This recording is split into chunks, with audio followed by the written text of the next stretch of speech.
Right now, I am in Spain. If you can hear the birds chirping in the trees, it's because I'm outside. I'm at a winery where they make wine in a bodega. It's very, very beautiful. And I thought this would be a nice moment to just stop and have a chat with you guys about something that I've been seeing in the comment section. In particular, sometimes I get comments from people telling me that when they speak English, that nobody understands them. Nobody understands their accent. And yeah, I often see this comment and I think it's really something very, very interesting. The idea of accents in English. I have a lot to say on the topic. So there's probably going to be multiple videos on accents and all of the different things about them, such as which one should you learn, which one should you listen to, things like this. But today I wanted to speak in particular about foreign accents. How would I call them? Like international accents in English. Foreign accents, I guess you could say. Accents of people who do not speak English as their mother tongue. And basically, is it okay to have an accent? Is your accent a problem? Is your accent stopping people from understanding you? My name is Evie, and you are listening to the English podcast, a podcast designed to help you make English a part of your life. So this podcast is designed for English learners to practice listening while they do other things. So listen to this podcast while you are commuting to work, listen to this while you walk the dog, listen to this while you walk around a bodega, perhaps. Basically, just relax and focus on listening. The question we just left on here is your accent a problem? Should you be trying to change your accent? Should you be trying to learn like a British accent or an American accent? How much time should you be putting into changing the way that you speak? In general, 98% of the time, I do not think an accent in English is a problem. I don't think it's a problem. And what usually is the problem if people are feeling like they are not being understood, the problem is usually not the accent, but the pronunciation. By pronunciation, I mean the way that you are pronouncing and saying the words.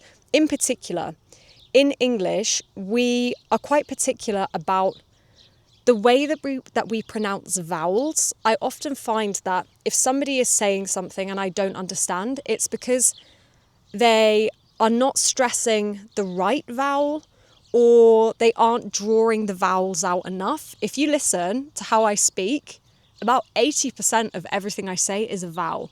And a big problem that people have is sometimes they skip them, they skip vowels or they rush them all together and really hit the consonants. I notice this across accents, actually. The thing that's so difficult about trying to correct somebody's pronunciation is it really, really depends on where you are from. For example, in some countries, you will see people add like an extra vowel to the end of words. I know for a lot of Koreans, the words like challenge and college are so difficult because people try and add like an E at the end. I also see people, like I said, pushing all of the vowels together, people who speak a Latin-based language as their mother tongue, so Italian or Spanish, they often will carry the rhythm of certain words into English, in particular with any word that is coming from Latin. For example, words like reformation. A Spanish speaker is quite likely to try and say it in a way that's more similar to how they would say it in Spanish. And this is the problem. It's not an accent problem.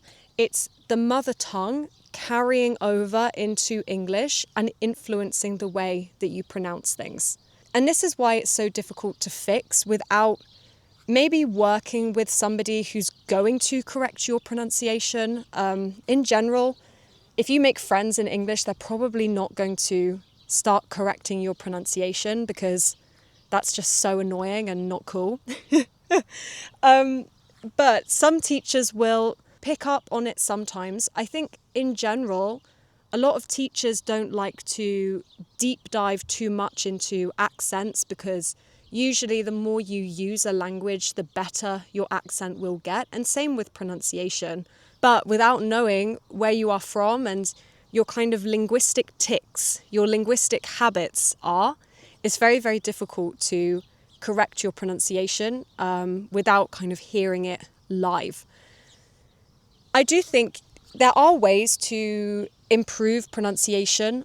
A lot of it, I think, is you just have to have enough exposure to the language and really be paying attention to how words actually sound.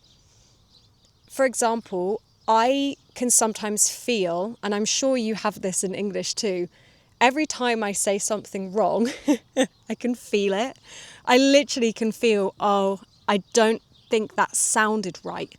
And the reason why you build this instinct is because you just have a lot of exposure to the language. So by listening to lots and lots of English, you will begin to build up this instinct, this feeling as to how words should be pronounced. I also know that a lot of people really, really enjoy shadowing. That is actually not something that I've tried, but I know it's really popular, especially in the English language learning space. I see a lot of shadowing videos, and I think that's probably a really good idea. Trying to shadow a native speaker and feel where the stress of certain vowels are or certain consonants and kind of mimic that, I can see definitely that would help. But the reality is that I think the majority of pronunciation problems get fixed with exposure. And also, really do try and set up a different almost setting in your mouth for when you speak another language. In general, if you feel like you're speaking English and your mouth is moving in the same way that it does when you speak your mother tongue, there's probably going to be some pronunciation problems because your mouth needs to have a different setting, right?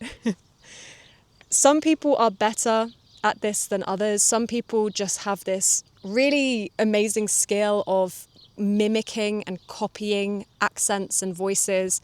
You don't have to be able to do that, but if you can just feel, oh, is my mouth going into like English mode?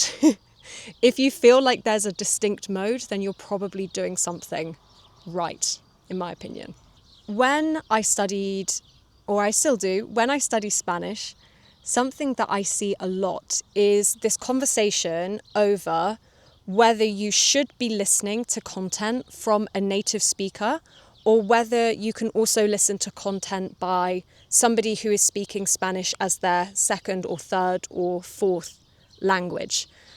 I've not seen as much of a discussion about this in the English language learning community, but I do have some opinions on this as well, which I thought might be interesting. This is my take, okay? Like, this is my opinion. It's not based on anything this week. I've not read any papers that have told me any of this, but I do think, especially when it comes to having a good pronunciation, listening to native speakers is very important. But obviously there is a huge variety of pronunciations even by native speakers, and many native speakers will pronounce things in very different ways. So this is something as well to take into consideration. But I do think that especially in the beginning, it's probably a good idea to listen to mostly native content or content by native speakers, just to help you avoid developing the wrong instinct for how words should be. But I actually think with English learning in particular, that listening to content by non-native speakers is actually really important, because English is the kind of most international language in the world at the moment. If you are somebody who works with English, you're going to hear people speaking with all sorts of different accents and probably some very different pronunciations. If you are somebody who loves to travel, you are probably going to be using English in a country that English is not the mother tongue either. So if you only listen to native speakers, when you then go out into the world, you are going to be like, what is happening? And I've seen this with some of my students who are business people, they work with English. It's actually really difficult for them because they'll work with somebody who is French or somebody who is Spanish or somebody who is Chinese. And it's really difficult for them because this is an accent that they have literally never heard in their life.